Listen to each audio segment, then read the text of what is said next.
Assalamualaikum warahmatullahi wabarakatuh.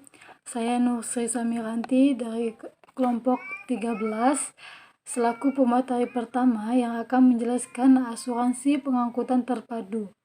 Adapun karakteristik dari angkutan asuransi terpadu yaitu yang pertama asuransi pengangkutan kepulauan. Asuransi pengangkutan barang yang disusun oleh Dewan Asuransi Indonesia disesuaikan dengan yang dibutuhkan oleh suatu kepulauan seperti Indonesia, yaitu dipadukan antara asuransi pengangkutan barang melalui laut, darat, dan udara dengan menggunakan satu polis. Apabila sejumlah barang diangkut dengan kapal laut dari Manado ke Surabaya dan seterusnya diangkut ke Kediri dengan kereta api, maka asuransinya dapat ditutup satu kali untuk pengangkutan Manado ke Surabaya, Surabaya ke Kediri dengan kondisi penanggungan dipilih salah satu dari risiko. Yang kedua, risiko yang ditanggung dalam pengangkutan kepulauan dibedakan menjadi 3, yaitu yang pertama risiko yang pertama menjamin semua risiko yang menimbulkan kerugian atau kerusakan pada barang kecuali disebabkan oleh risiko yang tidak tertanggung. Risiko yang kedua menjamin kerugian atau kerusakan dan biaya atas barang yang ditanggung kecuali disebabkan oleh risiko yang tidak tertanggung. Risiko yang ketiga menjamin kerugian atau kerusakan seluruh atas barang yang ditanggungnya. Risiko yang dikecualikan selain risiko yang ditanggung oleh perusahaan asuransi juga terdapat risiko yang tidak tertanggung atau risiko yang tidak dijamin yang biasanya disebut dengan risiko yang dikecualikan. Adalah yang pertama, kesalahan atau kelalaian si penanggung asuransi ini tidak menjamin kerugian atau kerusakan barang yang disebabkan oleh kelalaiannya. Pegawai-pegawai tertanggung atau orang yang bekerja pada penanggung dan agen tertanggung. Yang kedua, kerugian atau kerusakan barang biaya-biaya yang ditimbulkan akibat pembungkusan yang kurang baik, termasuk penimbunan dan penyusunan barang di dalam kontainer, tetapi hanya bila penyusunan barang dilakukan oleh orang yang berada di bawah pengawasan tertanggung. Yang ketiga, kerugian atau kerusakan yang disengaja pada barang yang ditanggung oleh bagian dari barang karena tindakan salah seorang ke seseorang atau orang lain. Ketentuan ini tidak berlaku untuk risiko pertama. Yang kedua, sifat pembawaan barang asuransi ini tidak menjamin kebocoran atau susut yang wajar dari barang yang ditanggung atau kerusakan barang ditimbulkan akibat dari sifat barang yang ditanggung. Yang ketiga, kelambatan pengiriman barang yang diakibatkan langsung oleh kelambatan walaupun kelambatan yang disebabkan oleh risiko yang dijamin. Yang keempat, keadaan keuangan yang buruk dari pemilik kapal atau pengusaha atau partner kapal atau operator kapal. Yang kelima, risiko senjata perang yang ditimbulkan akibat penggunaan senjata atom atau nuklir atau reaksi radiator. Yang keenam, risiko perang yang disebabkan oleh peperangan atau yang seperti peperangan saudara, revolusi, pemberontakan, dan kerusakan di kalangan masyarakat yang ditimbulkan oleh kejadian-kejadian tersebut seperti penyitaan barang, penangkapan, pembatasan kebebasan, dan penahanan pembajakan. Yang ketujuh, risiko pemogokan atau pemberhentian yang karyawan atau buruh yang dipecat yang ikut serta dalam kerusuhan. Yang keenam, ketidaklayakan alat pengangkutan yang timbul dari tidak layaknya kapal. Baik, lanjut.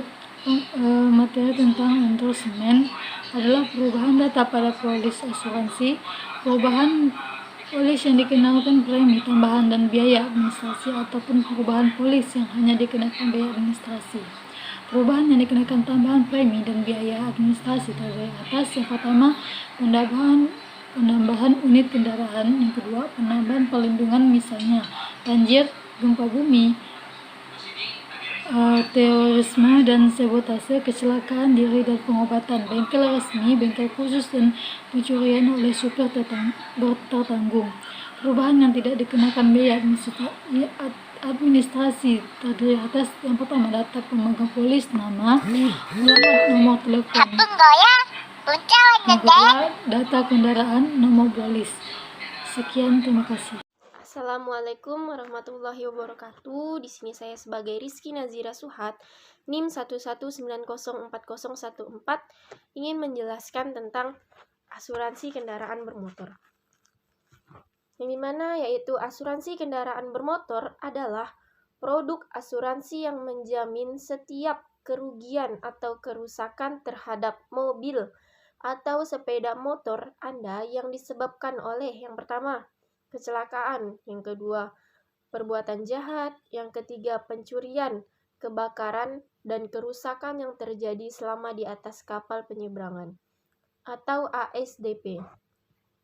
Risiko yang dapat dijamin: yang pertama, kecelakaan; yang kedua, kebakaran dan sambaran petir; yang ketiga, kerusakan karena niat jahat orang lain; yang keempat, pencurian, termasuk pencurian dengan kekerasan. Risiko yang tidak dapat dijamin.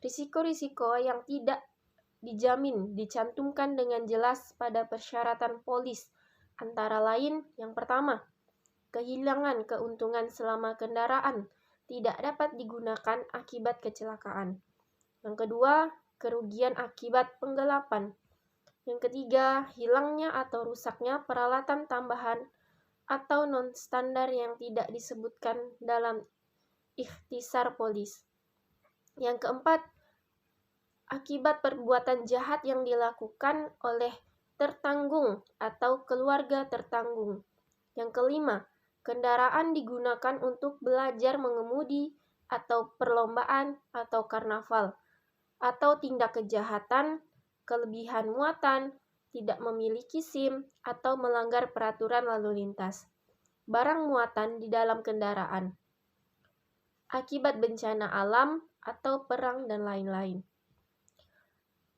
Selanjutnya tentang arbitrase. Poin pertama, apabila timbul persengketaan atau perselisihan antara penanggung dan tertanggung sebagai akibat pelaksanaan atau penafsiran perjanjian pertanggungan ini, dan persengketaan dan perselisihan tersebut tidak dapat diselesaikan secara musyawarah dalam tempo 30 hari sejak terjadinya kerugian yang menjadi pokok perselisihan dan persengketaan, maka pihak yang berkepentingan berhak mengajukan persengketaan atau perselisihan tersebut kepada Dewan Asuransi Indonesia, Ketua Bidang Asuransi Kerugian, yang akan membentuk badan arbitrase dalam tempo paling lama 30 hari sejak surat permohonan arbitrase diterima. Sekretariatan Jenderal Dewan Asuransi Indonesia. Yang kedua, badan arbitrase ad hoc beranggotakan 3 orang arbiter, yang salah seorang di antaranya adalah seorang sarjana hukum yang diangkat menjadi ketua merangkap anggota. Yang ketiga, 2 orang anggota lainnya dipilih dan diangkat oleh orang-orang yang berpengalaman dari cabang asuransi yang bersangkutan. Yang keempat, para arbiter menetapkan peraturan arbitrase dan biaya arbitrase tersebut, pihak-pihak yang memikul biaya arbitrase tersebut. Yang kelima, badan arbitres tersebut memutuskan persengketaan atau perselisihan tersebut dalam tempo 90 hari kalender sejak tanggal perbentukannya. Yang keenam, keputusan badan arbitres merupakan keputusan final dan mengikat kedua belah pihak. Baiklah, sekian dari presentasi kami. Kurang lebihnya mohon maaf.